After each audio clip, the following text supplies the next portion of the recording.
I left the U.S. at least living in 2000 since, let me see, in 2005. 2005. And then I moved to Amsterdam for family reunification. And then I moved to Berlin.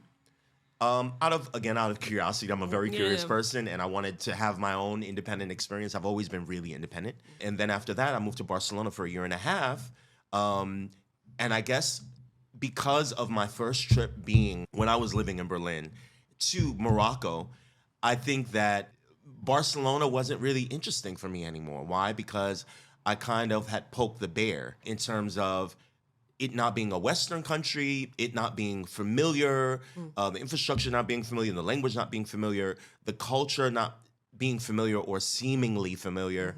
And I think that's what my spirit longed for, objectivity. I think objectivity was really what my spirit was looking for.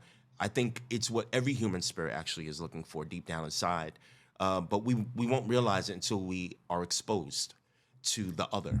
Can I ask you, what do you mean when you say objectivity? When I say objectivity, I'm speaking about, well, things that we don't consider normal, but that exist. Things that exist that we don't consider normal still exist. They don't exist because we don't consider them normal.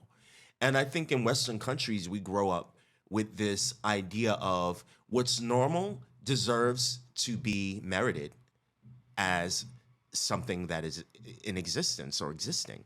I don't think that's true. I think it's important for us to not forget that what we don't consider normal also has a place on earth.